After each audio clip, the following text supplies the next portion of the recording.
He noticed how the service dog started acting strangely around the pregnant woman, Dot. But the discovery in her bag shocked him. Don't forget to subscribe and write in the comments where you're watching from. The morning began as they all did, under a dull sky that stretched endlessly above Red Ridge International Airport. The clouds hung low, pressing the gray light into the concrete, dulling colors and muting sound until everything seemed to hum at one low, exhausted frequency. Wind pressed lightly against the terminal's glass walls, not enough to stir alarm, but enough to feel present, like the world was waiting for something to happen. Inside, the terminal buzzed with the usual rhythm of travel, rattling suitcase wheels, soft murmurs in multiple languages, children tugging at parents' sleeves, overhead announcements glitching in and out of clarity. Alex Rayner walked his patrol route the way he always did, measured, silent, present, but not intrusive. His posture was that of a man who knew the rules, but no longer felt attached to enforcing them. The standard transportation security officer uniform fit snugly across his shoulders, dark navy against his pale skin, with the patch on his right arm just beginning to fray at the edge. He wore a beard trimmed to the point of indifference and eyes that had seen more nuance than policy allowed. Every step beside him, padded in rhythm, was Max, a 6-year-old German shepherd trained for scent detection. Unlike most working dogs, Max bore a look of quiet patience. No barking, no panting, just a constant, silent alertness that mirrored his handler. Their path curved along Terminal C's main corridor, near the wide span of gates where arriving passengers trickled out like water through uneven stone. Rayner scanned the flow of faces with practiced apathy. Not boredom. No, boredom was what he used to feel. This was something different, something deeper, the kind of detachment that settles in when a man has spent too long trying not to be noticed. The incident from 6 years ago still hung in the back of his mind like mildew in drywall. A simple search, a routine pull-aside. He had acted by the book, and yet the result had spiraled into a headline.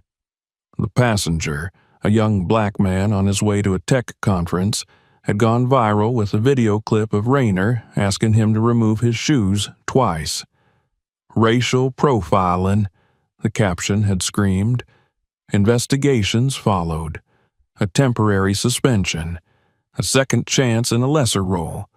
The federal track, gone. In time, the noise died down, but the stain remained. Even now, years later, every time he reached for the radio, every time he followed a hunch, that same thought pulsed beneath the surface. What if this is the one that ruins me again? Max gave a slight tug on the leash. It was subtle, a shift in gait, a change in his breathing. Rayner knew every variation in the dog's behavior.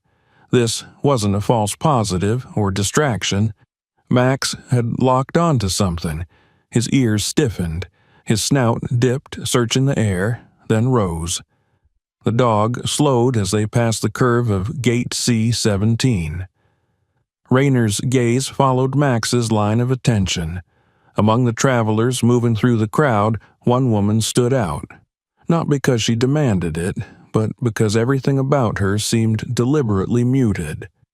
She was black, visibly pregnant, wearing a dark wool coat over a plain white blouse stretched across her belly.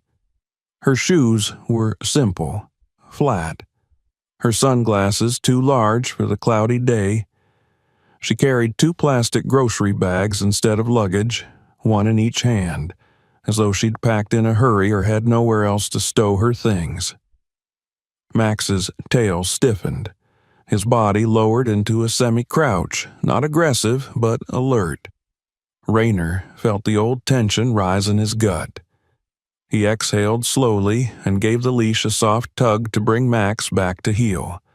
But the dog resisted slightly, eyes still locked on the woman.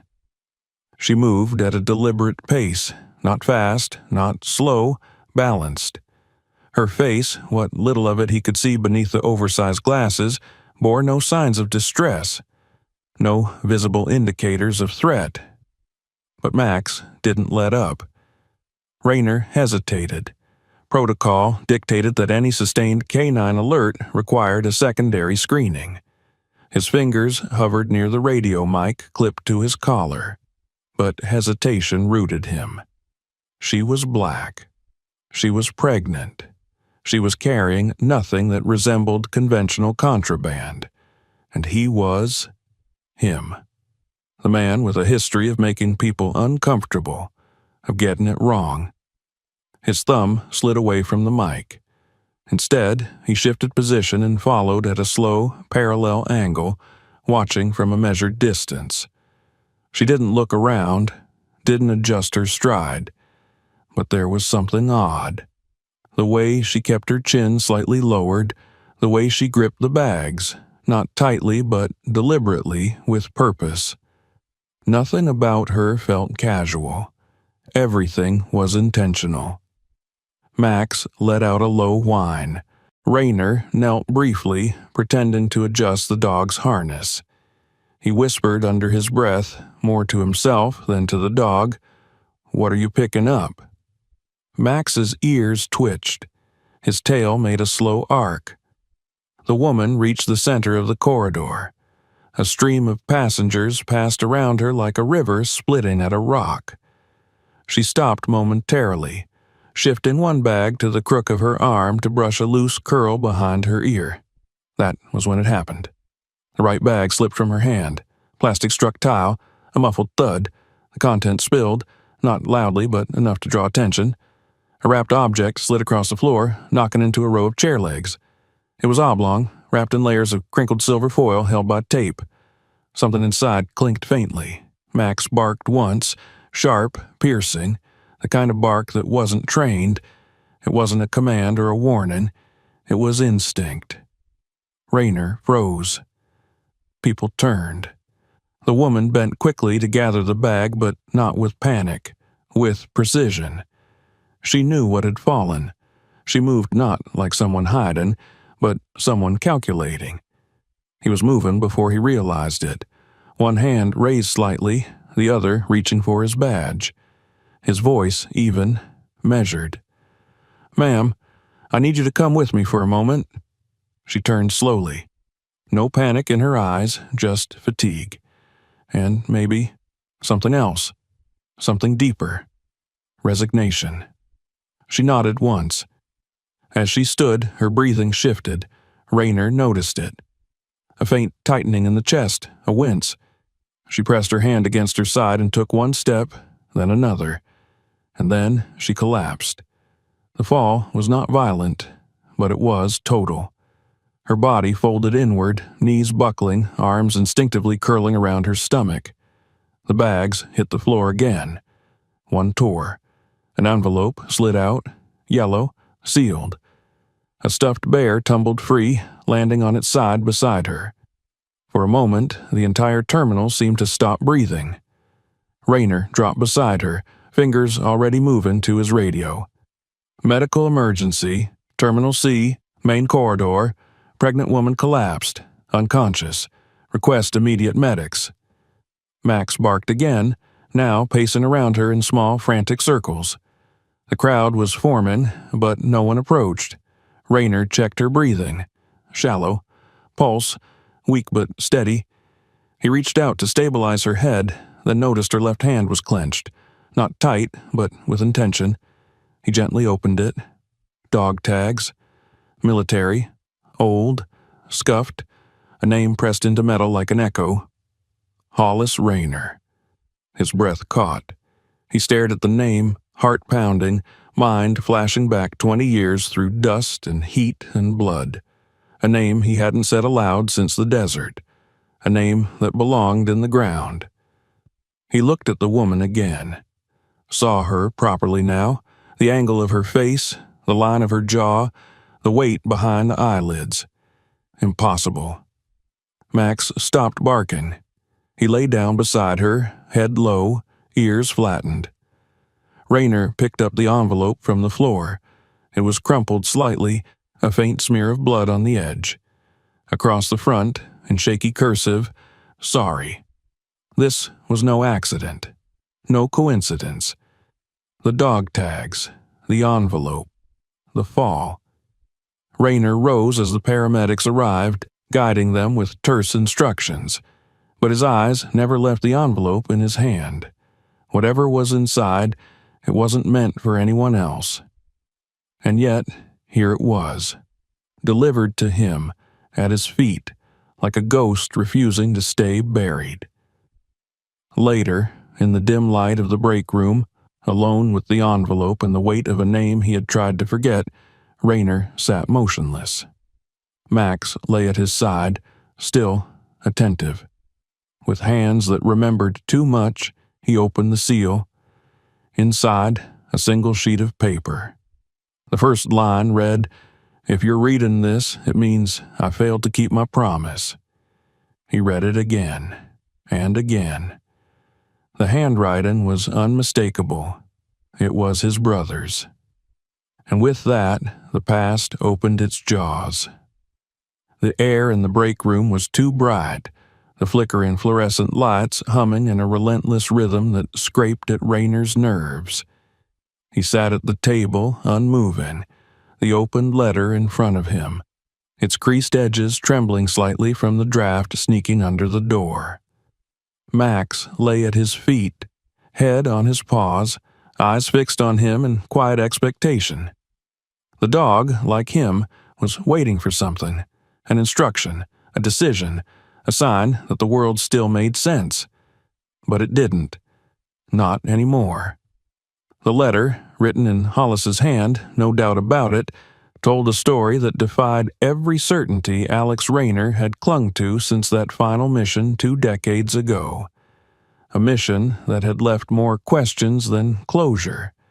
A mission that took Hollis's life. Only now, it seemed, Hollis hadn't been quite as dead as everyone believed, or at the very least, not as silent. The words on the page swam in front of Rayner's eyes. Hollis had mentioned a woman. Lena, a translator, a civilian, someone he had tried to protect. And then the line that had sucked the air out of Rayner's lungs. She was carrying more than just her past, and I was carrying more than just gear. A daughter. The woman in the terminal. Marlowe. If Lena had been pregnant when Hollis died, if she'd hidden the child, if the timelines aligned, then the pregnant woman who collapsed in his corridor was not just any stranger. She was blood. And if the letter reached her hand, then she had carried it intentionally. Which meant she knew more than she'd let on. A knock on the break room door interrupted his spiral. Rayner folded the letter quickly and tucked it back into his coat as Officer Dorian Vale stepped in, his young face creased with unease. "She's awake," Dorian said, "and she's asking for you." Rayner stood without a word, heart pounding, thoughts still tangled. He followed Dorian down the corridor, past vending machines humming with neglect and forgotten terminals dimmed for the night. The walk was slow, deliberate. The world outside the windows had begun to fade into twilight. Rain tapped against the glass. The stillness in the hallway was deceptive. He stopped just outside the clinic room. Through the glass, he saw her, Marlowe, sitting up in bed, pale, exhausted, but alert. She looked younger now, stripped of her sunglasses and coat, hands gripping the hospital blanket like it was a lifeline.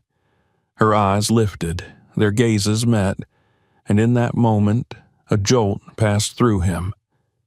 He saw Hollis, not in the obvious ways, not in her face or bone structure, but in the weight of her expression, the tension around her mouth, the haunted intelligence in her eyes. He stepped into the room and the silence thickened. Max padded in after him and moved immediately to Marlowe's side, laying his head on the bed beside her. She reached out without hesitation and rested her hand on his fur.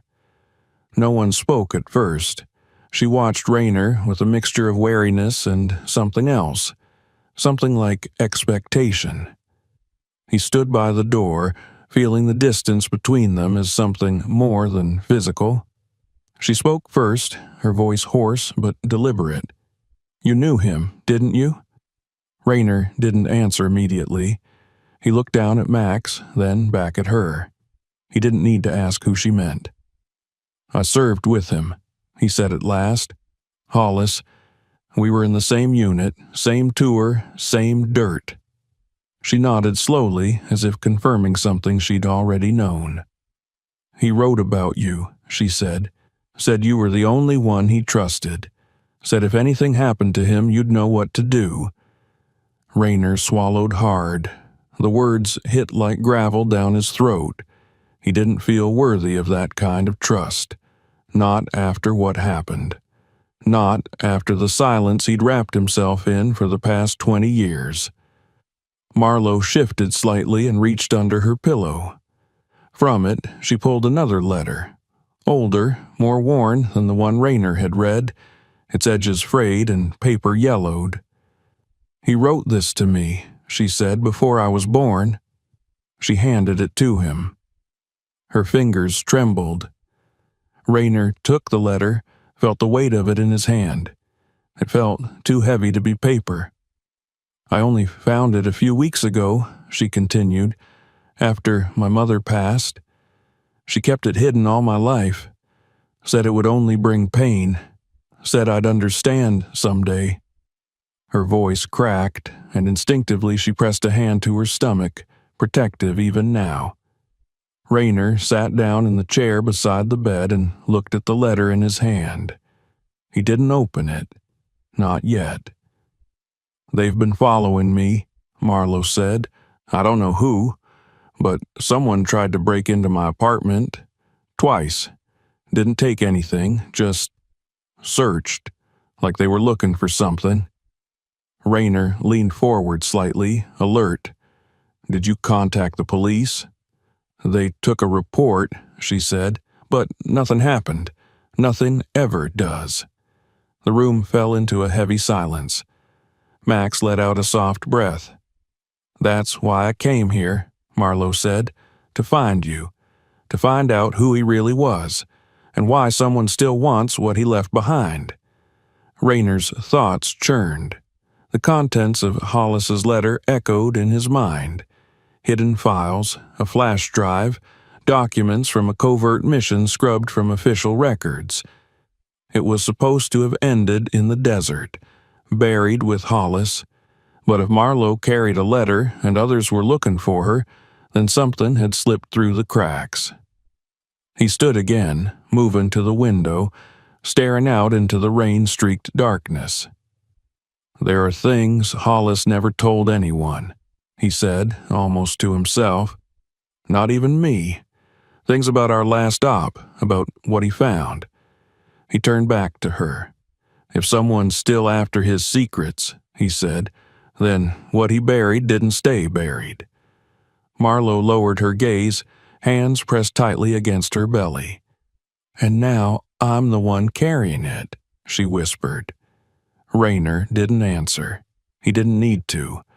They both knew she wasn't just talking about the child. That night, he returned to his apartment. The letter Marlowe had given him sat unopened on the table under the dull glow of a desk lamp. Max lay by the door, alert even in rest, his ears twitching at every faint sound from the hallway. Rain tapped softly against the windows. Rayner sat for a long time, staring at the letter. He finally opened it just past midnight. The handwriting was rushed and shaky, a man writing as though he were running out of time. "If you're reading this," it began again, "it means I didn't make it. And I'm sorry. Not for dying, for staying silent. Hollis detailed the mission, the detour, the night he went off-grid for 4 hours and came back shaken with blood on his uniform. He'd told no one what he'd done, only that he handed off a satchel to someone from Langley and that it was above Rayner's clearance." Rayner had never asked. He hadn't wanted to know, but now he did. The letter described files, coordinates, names, and a warning. "They told us we recovered weapons," Hollis wrote, "but it wasn't weapons. It was information. Personal, sensitive, evidence." Rayner leaned back in his chair, the letter shaking slightly in his hands. "If you find her," the letter ended, "protect her, even from the truth." A knock at the door shattered the silence. 3 sharp, precise knocks. Rayner stood, heart racing. Max rose instantly, growling low. Rayner drew his sidearm and moved to the door. He opened it a crack. No one was there. But something had been taped to the outside, a black and white photo, grainy, surveillance style. It showed Marlowe at a bus stop, visibly pregnant, looking over her shoulder.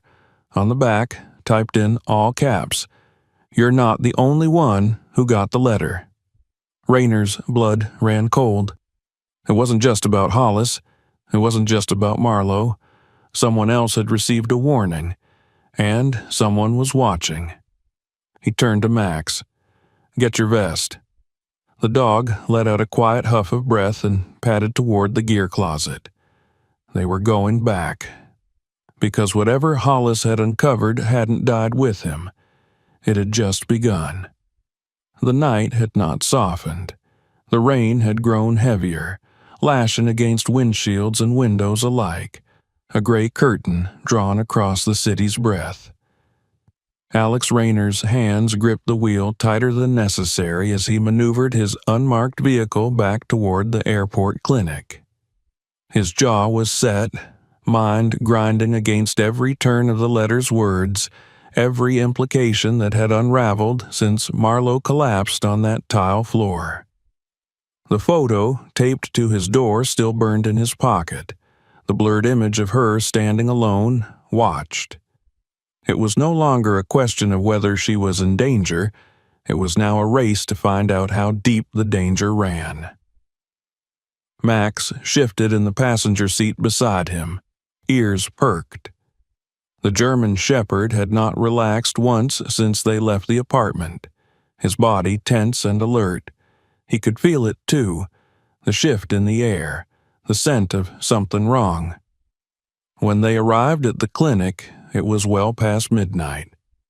The parking lot was mostly empty, save for a few security vehicles and cleaning staff finishing up their shifts. The building itself stood hunched against the storm, fluorescent light spilling from narrow windows like tired eyes refusing to close. Rayner parked near the staff entrance and moved quickly, Max at his heel, rain soaking through his collar before he reached the overhang. Inside, the corridors were too quiet. The usual hum of monitors and gentle voices had been replaced with a hollow stillness. Rayner swiped his clearance badge at the clinic door. The lock clicked, but something in the silence made him pause. He pushed the door slowly, fingers tightening on the grip of his sidearm. No nurse at the front desk. No sound of movement from the patient rooms. The overhead lights were on, but flickering slightly, casting faint shadows that seemed to shift without cause. He stepped in carefully, his breath slow and measured. Marlowe's room was empty. The hospital bed was neatly made, her blanket folded over the chair in the corner. The water cup on the side table remained untouched. Her clothes were gone. So were the papers he had left behind.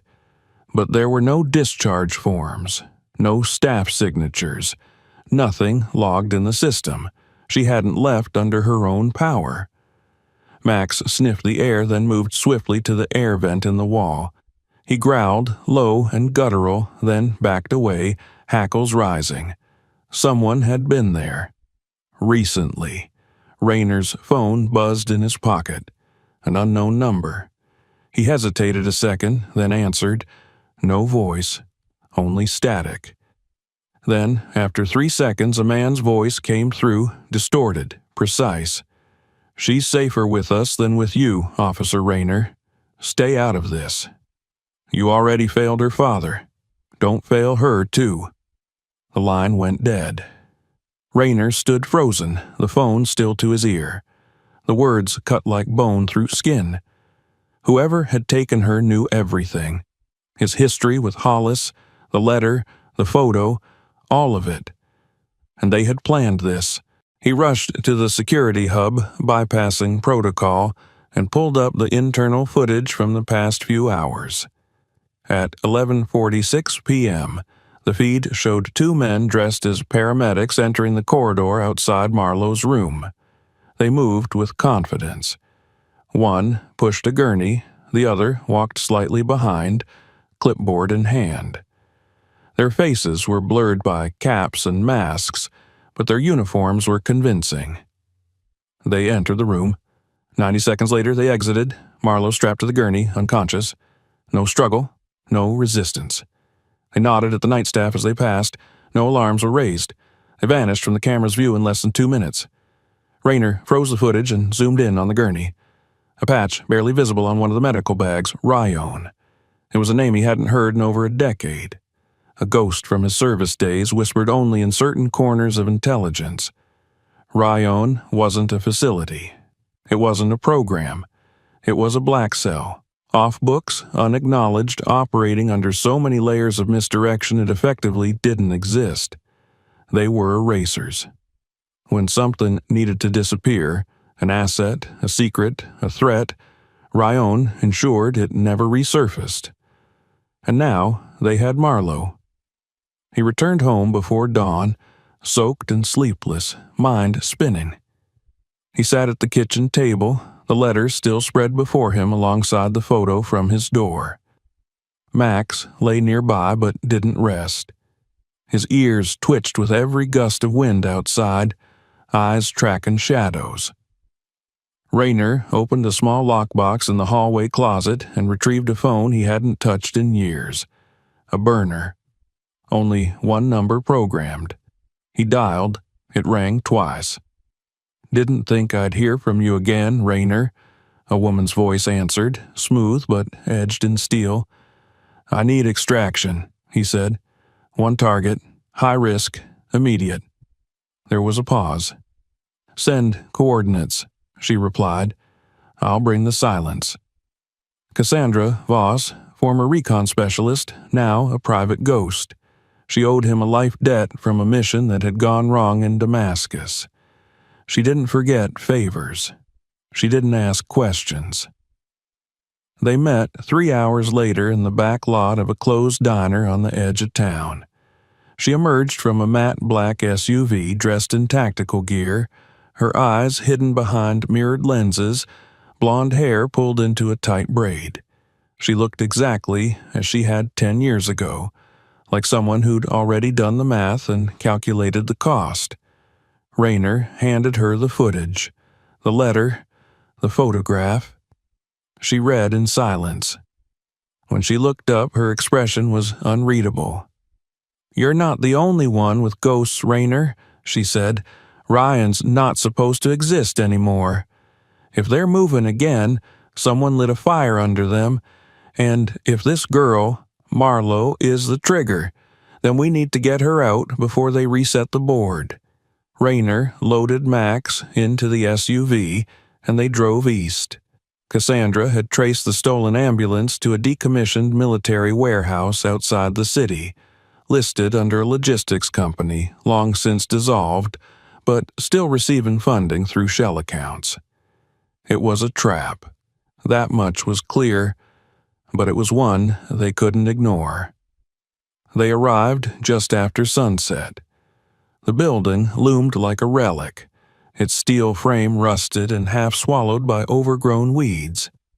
Security cameras disguised as floodlights watched silently. 2 guards patrolled the perimeter, rifles slung low, movements lazy but practiced. A third stood near a generator, lighting a cigarette every 18 minutes, exactly as Cassandra had predicted. Rayner checked his watch. 2:13 a.m. They moved. Slipping through a side panel loosened by time, they entered the warehouse's forgotten veins. Inside, the air was colder, metallic, lined with the smell of oil and disuse. Crates lined the walls, marked only with barcodes. Silence pressed in on them like a closing fist. Then, a sound. A voice. Weak. Female. They followed it through the labyrinth of corridors, reaching a small locked room. Through the reinforced glass, Marlowe sat slumped in a chair, wrists cuffed to the armrests. Her head lolled, lips cracked. She looked up, and her eyes locked on Rayner. He moved to the door. Cassandra worked on the lock. Max sat beside the glass, unmoving. Then, footsteps. Two men appeared at the far end of the hallway, weapons raised. They weren't surprised. They were waiting. "You weren't supposed to find her this soon," one said. Cassandra shot the first man in the leg before he could finish his sentence. Max lunged at the second, knocking his weapon aside. Rayner tackled the taller of the two into a stack of crates. The fight was swift and violent. When it ended, both guards were down and breathing. Marlowe was freed within seconds. "They kept asking about a code," she murmured. "Something my father gave me. But I don't have it. I don't know what they mean." Rayner steadied her. "You do," he said. "You just don't know it yet." They moved fast, cutting through the warehouse's back corridors. Max led the way, his instincts precise. They emerged into a side alley just as Cassandra's backup arrived in a second vehicle. Marlowe was helped into the back seat. Rayner took one last look at the building behind them. High above, in a control room they hadn't seen, a screen flickered. A woman with silver hair watched their escape. Fingers steepled beneath her chin. "She's active," she said to someone behind her. "The child is waking up." And then she smiled. Back at a motel an hour outside the city, they regrouped. Marlowe sat on the edge of the bed, a blanket wrapped around her, fingers tracing the dog tag at her neck. Cassandra checked the windows for signs of surveillance. Rayner stood near the door, eyes on the parking lot. Marlowe finally spoke. "My mother never talked about him. Not really. She kept everything locked away. Literally." Rayner turned. "In a piano," she said, "an old upright. She told me it was broken, but she never let anyone touch it." "Do you still have it?" Rayner asked. Marlowe nodded. "They searched my apartment, tore everything apart, but they wouldn't have found it. It's hidden in the soundboard." She looked up, her voice steady for the first time. "She made everything seem out of tune, but she was the one carrying the melody." The next morning, they left the motel under false names in an unmarked vehicle Cassandra had secured. As the landscape rolled past, Marlowe leaned against the window, her thoughts elsewhere. They had saved her life. But she had brought something much larger into motion, and whatever it wasn't finished. Not yet. The drive into the city passed under the gray weight of an overcast sky. The sun never broke the clouds, and the light remained cold and pale, brushing against the windshield like a fading memory. They kept to back roads, Cassandra behind the wheel, her eyes sweeping side mirrors with mechanical rhythm. Rayner sat in the passenger seat, silent, one hand resting near the grip of his sidearm, the other tapping faintly against his leg. In the back, Marlowe stared out the window, one hand on her belly, the other clutching the old pocket watch that had ticked faithfully in the quiet hours of the motel. Her apartment complex was unremarkable from the outside, brick facade, peeling numbers above the front door, a mailbox unit rusted at the base, but the inside had been violated. The stairwell smelled of stale water and dust, and the moment they entered her unit, Rayner felt a shift in the air. Not fear, not danger, absence. Every drawer was open, every cabinet emptied, every book off its shelf and overturned. The photos had been taken down from the walls and smashed on the floor. Nothing had been stolen, but everything had been invaded. They were looking for something specific, Cassandra muttered, kneeling to examine the splinters of a broken frame. Not valuables, information, storage, code. Marlowe moved through the wreckage slowly, her face composed but tight. She walked past the scattered remains of her bookshelf, past the shredded cushions on her couch, and stopped in front of the old piano that stood against the far wall, covered in a sheet that had remained untouched. Despite the mess around it, the instrument sat unbothered. They had overlooked it. She lifted the cover and opened the panel beneath the keyboard. Inside, tucked behind worn strings and aged wood, was a box. Wooden, hand-carved, its latch broken, the corners scuffed by time and travel. She pulled it free and placed it on the kitchen counter, brushing off a film of dust. Rayner stepped closer, watching as she opened it. Inside were black and white photographs, faded and brittle, showing Lena in her younger years, smiling beside a military jeep, sitting on a bench with a man whose face Rayner didn't recognize, and one photo in particular, Lena and Hollis. It had been taken from a distance, candid. She was laughing, her hand on his shoulder, his head slightly turned as if reacting to something just beyond frame. The affection was unmistakable. Rayner's throat tightened. Among the photographs were official-looking documents in Farsi, folded maps marked with grease pencil, a worn cassette tape labeled only "For her when she's ready," and at the bottom of the box, a small velvet pouch. Marlowe opened it and held up a brass key. Old, heavy, ornate. A number etched into the side, 471. Her breath caught. "I've seen this number before," she said, "in one of my mother's journals. It was written next to a sketch of a map. I thought it was random, but she circled a place in Arlington." Rayner nodded slowly. "It's a box number. Safety deposit." They left the apartment before dusk. Cassandra took the long route, weaving through neighborhoods and alleys, scanning for tales.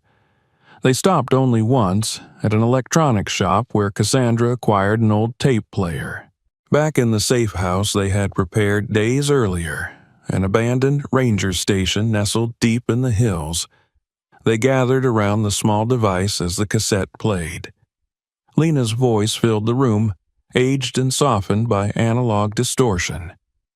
"If you're hearing this, it means you're in danger. And I'm sorry. I wanted to protect you from the truth, from him, from what they made us part of. I tried to keep it buried, but I knew someday you would find your way back, because you were born to." Marlowe sat motionless, one hand on the tape player, the other pressed against her thigh. "I never told you what they did to your father or to me. I didn't want you to grow up with that weight, but what's in the deposit box doesn't belong to them. It belongs to you. They'll come for it. They'll do anything to keep it buried. But you're not alone." When the tape clicked off, the room was silent. The next morning, they took a train to Arlington. Public transport was safer now, less traceable. They moved quietly through the terminal, Cassandra several paces ahead, scanning exits and security. Rayner kept close to Marlowe, Max pressed to her side, more companion than guardian. On the train, Marlowe held the key in both hands, her eyes fixed on the blurred motion outside the window. Her thoughts were unreadable, but her face had changed. The girl who had collapsed on an airport floor now sat upright, composed, unshaken by the weight of what was to come. Something in her posture had shifted, not just strength, but clarity. Rayner noticed it too, the way she responded before questions were asked, the way she moved ahead of instructions, as if she knew what the next step would be. The bank was nestled between older federal buildings, its granite exterior weathered but stately. The brass doors opened without resistance. Inside, the marble floor glowed under dimmed chandeliers. The receptionist barely glanced up until she saw the key in Marlowe's hand. Her demeanor changed instantly. She stood, made a brief call, and returned with a middle-aged man in a tailored navy suit. Mr. Lawton. He introduced himself with tight formality and led them through a long corridor to the private vaults. "This box has not been accessed in over 20 years," he said as they walked. "It was sealed under the authority of a Miss Lena V. Ashford. You are her designated heir?" Marlowe nodded. "I am." At box 0471, Lawton inserted a master key. Marlowe fitted hers beside it. The lock disengaged with a thick mechanical clunk. The drawer slid open, revealing a manila envelope marked "Eyes Only" and an antique pocket watch still ticking. Marlowe lifted the envelope first. Inside were documents stamped with military seals, many in English, others in Farsi, surveillance photos, aerial maps marked with red lines across stretches of desert. One image made Rayner step back, a photo of him and Hollis, younger, in uniform, standing in front of a temporary base. A woman stood in the background, blurred but recognizable. Lena. Beneath the documents lay a plastic-sealed DNA report. Marlowe's name at the top, Marlowe V. Ashford. One line highlighted in yellow. Anomalous genetic markers detected. Subject matches Project Helix profile. Cassandra's voice broke the silence. Project Helix. She held up the page, scanning its codes, flipping through the accompanying sheets. Black Ops Biotech, she muttered. DARPA program from the 90s, designed to identify and manipulate genetic advantages.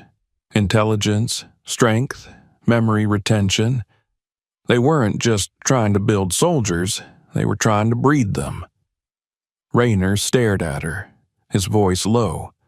Selective pairing, controlled environments, observation from birth. Cassandra nodded slowly. According to this, Lena had markers. High potential, ideal candidate, but she wasn't the end game. She turned to Marlowe. "You are?" Marlowe stared at the report. Her breathing had changed. Not labored, focused. "They created me," she whispered, "not just raised me, designed me." Rayner stepped closer. "That doesn't mean they get to decide who you are." "I know," she said, "but I think I'm changing. Things are happening." "What kind of things?" Marlowe hesitated. "I'm remembering things I've never lived, places I've never been, voices, feelings, like someone else's memories inside me." Cassandra moved quickly, rifling through the papers, pulling out one final page, labeled Subject 6A, Psychological Profile, Memory Bleed, Shared Cognition, Enhanced Perception, Canine Empathy. Cassandra looked at Max, who sat quietly by Marlowe's side, alert, unmoving. "He responded to her before you did," she said to Rayner, almost like he was tuned to her frequency. "She's not just carrying traits," Cassandra said. "She's carrying access." Rayner turned to Marlowe, the pieces falling into place. "That's why they didn't kill you.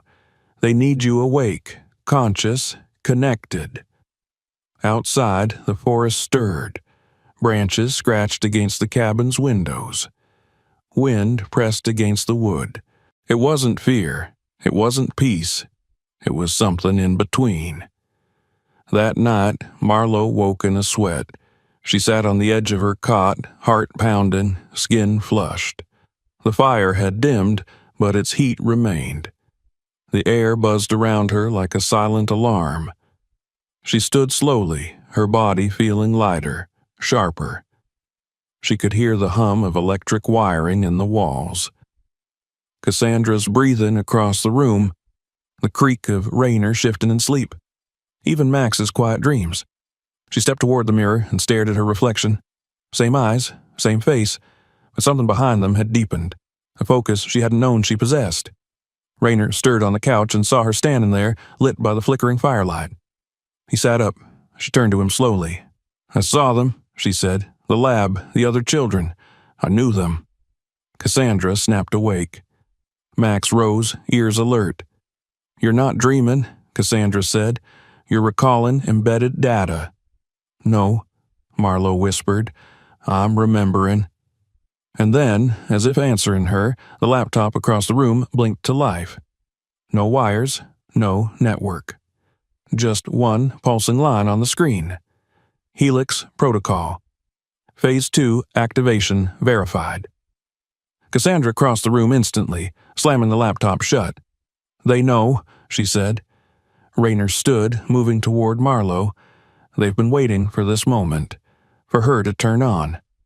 Marlowe backed away, heart racing. "I didn't do anything. I didn't connect. I didn't click anything." "It was never external," Cassandra said. "It was always inside you." Outside, the storm had lifted, but inside the girl they tried to control, something had awakened, and now they were out of time. If you enjoyed this story, don't forget to subscribe for more.